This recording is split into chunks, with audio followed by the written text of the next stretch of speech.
بسم اللہ الرحمن الرحیم. ہماری گفتگو شیعہ شناسی میں چل رہی تھی. شیعیت کی ابتدا کے بارے میں جو غلط نظریات پائے جاتے ہیں.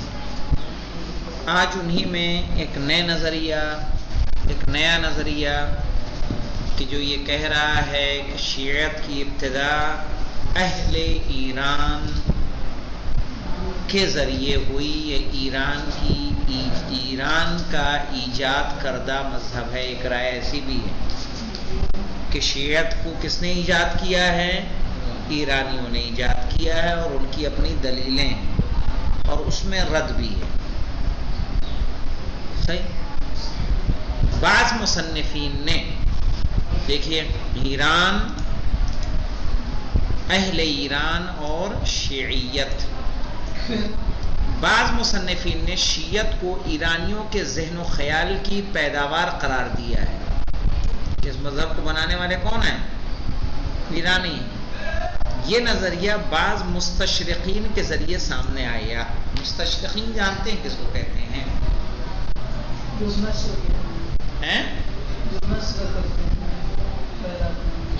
مستشرقین مستشرقین کا اطلاق ان علماء پر ہوتا ہے کہ جو غرب کے تھے. وہ دانشور حضرات جو غرب کے تھے لیکن مشرق میں آ کے انہوں نے یہاں کے حالات کا جائزہ لیا.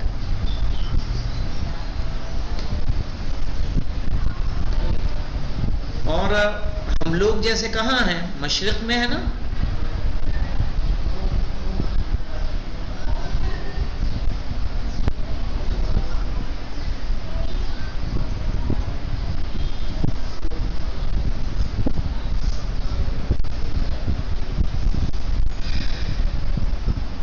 تو ان کو کیا کہا جاتا ہے؟ مستشرقین، یعنی غربی علماء جنہوں نے مشرق وسطیٰ اور مشرق کو جاننے کی کوشش کی ہے یا یہاں کے حالات سے وہ واقف ہیں. کہہ رہے یہ نظریہ بعض مستشرقین کے ذریعے سامنے آیا اور اسے چند متعصب اہل سنت، سمجھ گئے متعصب؟ یہ ہے اہل سنت نیز بعض قوم پرست ایرانی دانشمندوں کی. ہاں مولانا، قوم پرست ایرانی دانشمند یعنی جو ایرانی علماء تھے اور جنہیں ایرانیت زیادہ بھاتی تھی کہ ہر چیز کہاں سے ہے؟ ایران سے. اس قوم پرستی میں انہوں نے بھی کہہ دیا کہ اس مذہب کا ایجاد کرنے والے کون ہیں؟ ہم. ان کی بھی حمایت حاصل ہے. ان لوگوں نے اپنے مفروضہ نظریے کی وضاحت میں جو باتیں بیان کی ہیں وہ کچھ اس طرح سے ہیں. کیا کیا کہتے ہیں مولانا؟ دیکھیے کیسے وہ شیعہ مذہب ایرانی مذہب ہو گیا، ایران کا ایجاد کردہ مذہب ہے. کیا دلیل ہے ان کے پاس؟ کہہ رہے مسئلہ امامت میں وصایت و وراثت کا عقیدہ جو شیعہ مذہب کا بنیادی عقیدہ ہے کہ بھئی ایک نبی کے بعد، ایک امام کے بعد دوسرا امام ہے. کیا مسئلہ امامت میں وصایت یعنی وسیع و وراثت کا عقیدہ جو شیعہ مذہب کا بنیادی عقیدہ ہے، یہ عربوں کے درمیان نہیں پایا جاتا تھا لیکن ایرانیوں کے درمیان رائج تھا، اور ایران کے شہنشاہی نظام کی بنیاد یہی طریقہ کار تھا کہ ایران کے شہنشاہ ایسا ہی ہوتے تھے. یہ ابھی شہنشاہ ہے تو اس کے بیٹا کیا ہوگا؟ شہنشاہ، پھر اس کا بیٹا شہنشاہ، پھر اس کا بیٹا شہنشاہ. کہا عربوں کے درمیان رائج نہیں تھا، اور چونکہ امامت میں یہی سلسلہ چلا آ رہا ہے، اس کا مطلب یہ ہے ایرانی بھی کون ہے؟ ارے شیعہ بھی کہاں ہے؟ ایرانی ہے. ایک دلیل ہو گئی. دوسری دلیل کیا ہے؟ ایرانیوں کے ہاں شیعہ اماموں کے حد درجہ احترام کے پس پشت قومی جذبہ کار فرما ہے. کیا اماموں کا وہ بہت احترام کرتے ہیں، لیکن ان کے ہاں بھی احترام کرنا قومی جذبہ ہے مولانا. کیوں قومی جذبہ ہے؟ قومیت کی وجہ سے. کیونکہ امام حسین علیہ السلام کی شادی یزد گرد سوم کی بیٹی کے ساتھ ہوئی تھی، اور شیعوں کے امام انہی کی نسل سے ہیں. اس بنا پر ائمہ علیہ السلام کو ایران سے نسبت حاصل ہے. نسل امامت کس سے چلی ہے؟ امام حسن سے، امام حسین علیہ السلام سے، امام حسین علیہ السلام سے۔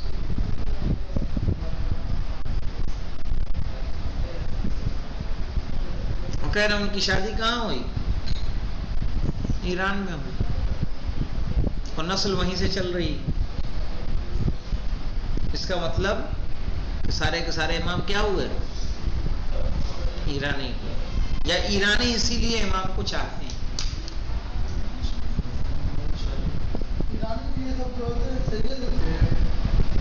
نہیں، کچھ ہے، کچھ نہیں سمجھ میں آیا؟ ایک دلیل، ایک وجہ سمجھ میں آئی؟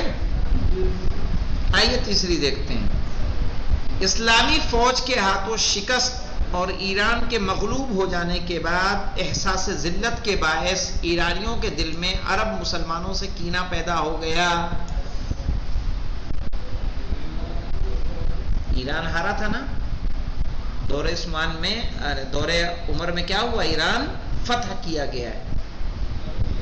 تو جب ایران فتح ہوا ہے تو کہا اسلامی فوج کے ہاتھوں شکست اور ایران کے مغلوب ہو جانے کے بعد احساس ذلت کے باعث ایرانیوں کے دل میں عرب مسلمانوں سے کینہ پیدا ہو گیا، لہٰذا ان سے انتقام کی فکر میں لگے رہے، اور اپنے اس مقصد کو انہوں نے امامت کے بارے میں شیعوں کے مخصوص عقائد ایجاد کر کے حاصل کر لیا۔ کا بدلہ لینے کے لیے انہوں نے کیا کیا ہے؟ یہ عقائد ایجاد کیے۔ شیعہ اور سنی عقائد کے اختلاف کا سرچشمہ مسئلہ امامت ہی ہے۔ اس نظریے کی تنقید کے طور پر چند باتوں کی یاد دہانی کی جا رہی ہے۔ کیسے ہم اس کی تردید کریں گے مولانا؟ نمبر 1، امامت میں وصایت کا تذکرہ پیغمبر اکرم صلی اللہ علیہ وآلہ وسلم کی حدیث میں موجود ہے۔ ایرانیوں کی شہنشاہیت کی پیروی نہیں ہے، جیسا کہ اس سے پہلے بھی گزر چکا ہے، اور حضرت علی علیہ السلام کے اقوال میں بھی یہ تذکرہ موجود ہے۔ اس بنا پر یہ عقیدہ اسلام کے بنیادی منابع و ماخذ سے ماخوذ ہے۔ ایران کے شہنشاہی نظام سے اس کا کوئی تعلق نہیں ہے، یہ رد ہے۔ صحیح؟ دوسری آئیے، جغرافیائی اعتبار سے ابتدائی اسلام میں شیعوں کے اہم علاقے حجاز، عراق اور یمن تھے۔ علاقے وائز دیکھیں گے تو اسلام کہاں کہاں تھا؟ حجاز میں تھا، عراق میں تھا اور یمن میں تھا، نہ کہ ایران اور حضرت علی کے زمانے میں آپ کے زیادہ تر شیعوں کا تعلق عرب کی سرزمین سے تھا۔ یہ کہاں تھے؟ یمن میں تھے نا شیعہ۔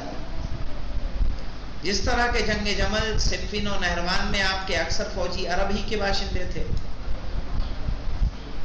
اگر شیعہ مذہب ایران کی ایجاد کردہ ہوتی تو علی علیہ السلام کے ساتھ جو جنگ کر رہے تھے، چاہے آپ نے جنگ صفین لڑی، جنگ جمل لڑی، جنگ نہروان لڑی، تو جن لوگوں نے ساتھ دیا کیا وہ ایرانی تھے کہ عرب تھے؟ عرب تھے۔ ایسے میں آپ کیسے کہہ سکتے ہیں کہ شیعہ کہاں کا ہے؟ ایران کی ایجاد کردہ مذہب۔ شیعہ ایران کا ایجاد کردہ مذہب۔ عرب ایرانی ہو جاتے ہیں، عرب ایران ہو جاتے ہیں۔ عرب نہیں، ایک نظریہ پایا جاتا ہے۔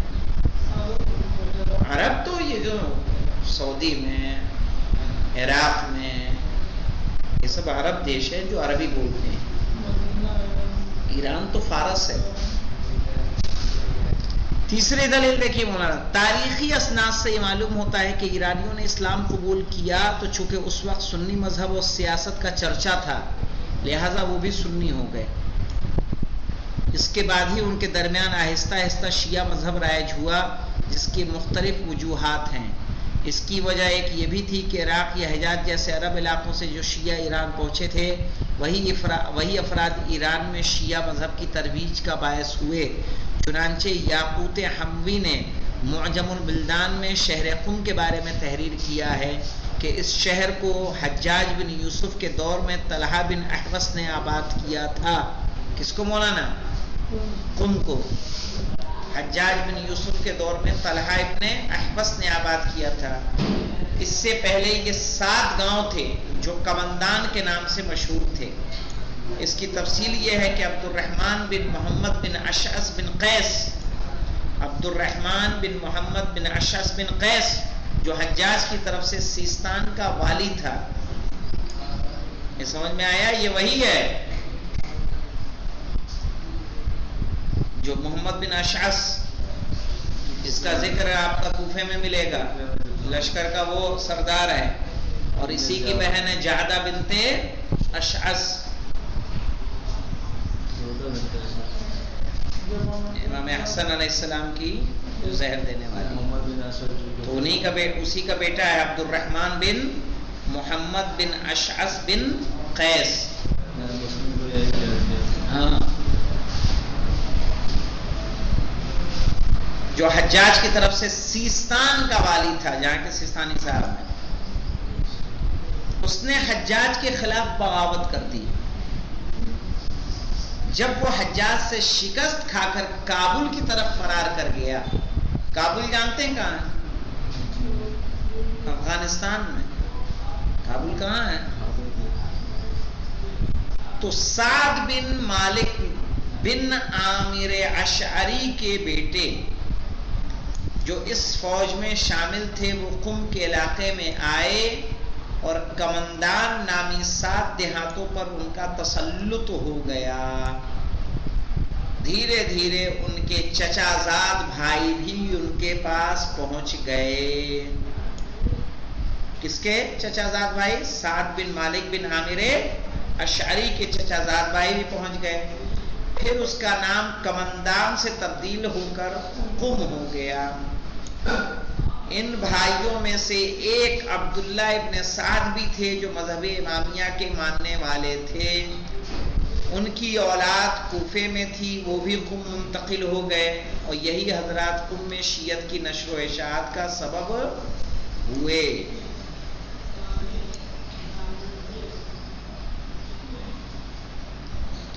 اس سے آپ کیا سمجھانا چاہ رہے ہیں؟ اس سے یہ سمجھانا چاہ رہے ہیں کہ شیعہ مذہب ایران کا ایجاد کردہ نہیں ہے، بلکہ عرب سے ہی ایران میں شیعہ مذہب پہنچا ہے،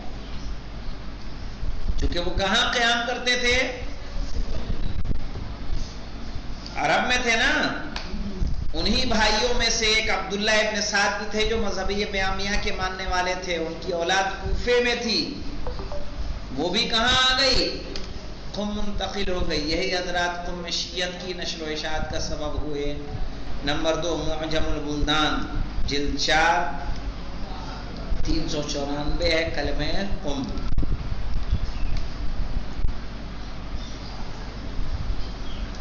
محمد ابو زہرہ نے اس بارے میں یہ کہا ہے کہ ایرانیوں نے عربوں کے ہاتھوں شیعت قبول کی، اور وہ شیعت کے موجد ہرگز نہیں ہیں۔ بہت سارے علماء اسلام جو تشیع کی طرف مائل تھے، وہ اموی اور عباسی خلفاء کے خوف سے فارس، خراسان اور اسلامی مملکت کے دوسرے علاقوں میں جا کر آباد ہو گئے۔ سمجھ رہے ہیں ایک ریزن؟ اور انہی کی وجہ سے شیعت کو رواج حاصل ہوا۔ بنی امیہ کی حکومت کے زوال سے قبل ان علاقوں میں شیعت رائج ہو چکی تھی۔ بنی امیہ کے حکومت کے زوال سے پہلے، یعنی 132 ہجری سے پہلے شیعت مذہب وہاں پر موجود تھا۔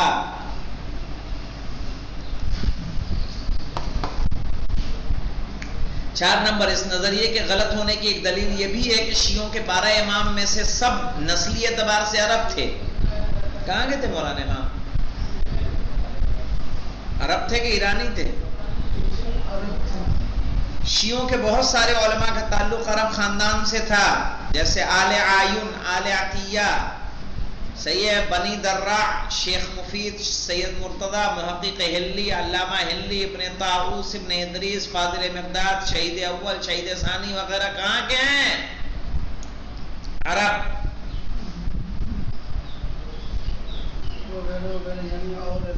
جبکہ سنیوں کے چاروں اماموں میں سے کوئی ایک بھی عرب نہیں تھا،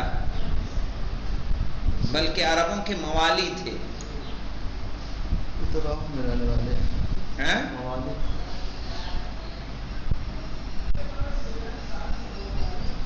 اسی طرح صحیح ستہ کے مؤلفین اور دیگر کثیر متکلمین، محدثین اور نمایاں فقہا بھی عرب نہیں تھے۔ نمبر 2، حوالہ کیا ہے اس کا؟ اعیان الشیعہ، نشأۃ التشیع۔ تو اگر اس بات کو مانا جائے تو اس طرح سے کون ہوا؟ سنی مذہب ایرانی ہو گیا اور شیعہ مذہب کیا ہو گیا؟ عرب ہو گیا۔ 5 نمبر پہ آئیے، اس نظریے کا لازمہ یہ ہے کہ ایرانی حضرات امام زین العابدین علیہ السلام کی والدہ گرامی جناب شہر بانو کا احترام دوسرے ائمہ کی ماؤں سے زیادہ کرتے تھے جو ایرانی نہیں تھیں، جبکہ ایسا نہیں ہے، بلکہ شاید امام زمانہ عجل اللہ تعالیٰ فرجہ الشریف کی والدہ گرامی جناب نرجس خاتون کا احترام ان سے بھی زیادہ ہوتا ہے، جبکہ ان کا تعلق روم سے ہے۔ صحیح، ایسا نہیں کہ شہروانوں کو ایرانی زیادہ چاہتے ہیں اور جناب نرجس خاتون کو نہیں چاہتے، بلکہ ان کا زیادہ کرتے ہیں۔ اس کے علاوہ امام حسین اور امیر المومنین علیہ السلام کے بارے میں یہ نظریہ بالکل بے بنیاد ہے، اس لیے کہ جناب شہربانوں کے نسبت سے صرف نسل امام حسین سے ائمہ کا احترام ثابت کیا جا سکتا ہے۔ صحیح ہے، یعنی جو امام حسین کی نسل سے امام ہیں وہ ان کا احترام ہوگا، باقی امام کا کیا ہے؟ خود مولا کائنات کا کیا ہے؟ امام حسن کا کیا ہے؟ اس کا کیوں، ان کا کیوں احترام ہوتا ہے؟ سمجھ رہے ہیں؟ اگر وہ اس ناحیت سے احترام کرتے ہیں، اگر ایرانی صرف اس لیے ائمہ کا احترام کرتے ہیں کہ ساسانی خاندان سے ان کی رشتہ داری ہے، تو انہیں بنی امیہ کے خاندان کو بھی اسی احترام کی نظر سے دیکھنا چاہیے تھا، کیونکہ ولید بن عبد الملک کے زمانے میں قتیبہ بن مسلم کی ایک جنگ میں یزد گرد کی ایک نواسی شاہ آفریت قید ہو گئی تھی، جس سے ولید نے شادی کر لی تھی، اور اس سے یزید بن ولید پیدا ہوا تھا جو یزید ناقص کے نام سے مشہور ہے۔ اس طرح یزید بن ولید کا شجر نسب بھی ساسانی خاندان سے ملتا ہے۔ تو جیسے وہ شہربانوں کے اولاد سے ائمہ کا ہونے کی وجہ سے اگر تمام ائمہ کا احترام کر رہے ہیں تو انہیں چاہیے کہ یزید بن ولید کی اولاد کا بھی کیا کریں؟ احترام کریں۔ ساسانی خاندان کی طرف سے یزید بن ولید کی نسبت امام زین العابدین علیہ السلام کی نسبت سے کہیں زیادہ محکم ہے، کیونکہ بعض مورخین نے شہربانو بنت یزدگرد سے امام حسین کی شادی کے بارے میں اختلاف کیا ہے، لیکن کسی مورخ نے ولید بن عبد الملک کی شادی کے بارے میں کسی شک کا اظہار نہیں کیا۔ چھٹا مولانا، اثنا عشری شیعوں کے عقائد دوسرے مسائل کی طرح مسئلہ امامت میں بھی کتاب سنت نبوی یا احادیث ائمہ اور دیگر واضح عقلی دلائل سے ماخوذ ہیں، اور اگر انصاف سے کام لیا جائے تو یہ کہنا پڑے گا کہ تشیع ہی اصل اسلام ہے۔ اس صورت میں یہ کہنا کہ ایرانیوں نے مسلمانوں سے انتقام کی خاطر شیعت کو ایجاد کیا، شیعت پر بہت بڑی تہمت ہے۔ اور ٹائم بہت ہو جی ٹائم ہو گیا، بس اس بات کو مکمل کر لیں۔ کہہ رہے تاریخی اسناد شاہد ہیں کہ ایرانیوں نے اپنی مرضی اور خوشی کے ساتھ اسلام قبول کیا تھا، اس میں مجبوری یا دہشت کا کوئی دخل نہیں تھا کہ انہوں نے بدلہ لینے کے لیے شیعت کا مذہب کو قبول کیا ہے۔ ایرانیوں کے اسلام قبول کرنے اور اسلامی فوج کے سامنے جھکنے کا سبب یہ تھا کہ ایران ایک جانب تو اسلامی عقائد و تعلیمات کی حقانیت سے متاثر ہو رہے تھے، اور دوسری جانب وہ ساسانی بادشاہوں کے مظالم سے عاجز آ چکے تھے، یا بالفاظ دیگر ایک طرف تو عدالت و مساوات پر استوار اسلامی احکام و قوانین، اور دوسری جانب ساسانیوں کے طبقاتی نظام کے مظالم کی بنیاد پر ایرانیوں نے اسلام قبول کیا، اسی لیے انہوں نے اسلامی فوج کا مقابلہ نہیں کیا۔ اسلامی فوج جب حملے کے لیے آئی تو اس کا مقابلہ انہوں نے نہیں کیا۔ اگر یہ صورتحال نہ ہوتی تو ایران کو اتنی آسانی سے فتح کرنا ممکن نہیں تھا۔ مزید یہ کہ اسلامی فوج کے ہاتھوں ایران کی شکست کے بعد بھی ایرانی اسلام قبول کرنے کے بارے میں آزاد تھے اور جزیہ دے کر زرتشتی مذہب پر باقی رہ سکتے تھے، ہے کہ نہیں؟ جیسے نصارہ نجران نے جزیہ دے کے کیا، یہ بھی جزیہ دے سکتے تھے کہ نہیں دے سکتے تھے؟ جس طرح دیگر مذاہب کے ماننے والے اسلامی حکومت میں اسی انداز سے رہتے تھے، وہ اسلام قبول کرنے کے لیے مجبور نہیں تھے۔ ٹھیک ہے، ایڈورڈ ڈ براؤن اس بارے میں تحریر کرتے ہیں کہ اسلام نے زرتشتی مذہب پر کس طرح غلبہ حاصل کیا، اس بارے میں تحقیق کرنا اس سے کہیں مشکل ہے کہ عربوں نے ساسانیوں کی سرزمین پر کس طرح غلبہ حاصل کیا تھا۔ ممکن ہے کہ یہ تصور کریں کہ اسلامی مجاہدین اپنے مفتوحہ ممالک اور اقوام کو دو راستوں میں سے ایک راستے کے انتخاب پر مجبور کرتے تھے. صحیح ہے. اگر کوئی یہ مان لے تو مسلمان کیا کہ اسلامی فوج جہاں جاتی تھی دو راستوں میں سے ایک راستے پر مجبور کرتے تھے, ایک قرآن دوسرے تلوار, یا تو قرآن یا تلوار. لیکن یہ خیال صحیح نہیں ہے کیونکہ دہریہ, یہودی و عیسائی اپنے مذہب پر باقی تھے. اگر قرآن و تلوار ہوتے تو نصارہ نجران بچتے کہ انہیں قتل کر دیا جاتا. لیکن وہ اپنے مذہب پہ باقی تھے اور صرف جزیہ ٹیکس دینے پر مجبور تھے. اور یہ طریقہ کار بالکل عادلانہ تھا کیونکہ خلفاء کے غیر مسلم عوام جنگوں میں شرکت اور خمس و زکوٰۃ سے معاف تھے, جبکہ پیغمبر اکرم صلی اللہ علیہ وآلہ وسلم کی امت پر یہ تمام کی تمام چیزیں فرض ہیں. صحیح ہے. تو یہ ہماری 7 دلیلیں ہم نے دی ہیں. ان 7 دلیلوں سے یہ بات واضح ہوتی ہے کہ شیعہ ایران کی ایجاد نہیں ہے. الحمدللہ رب العالمین.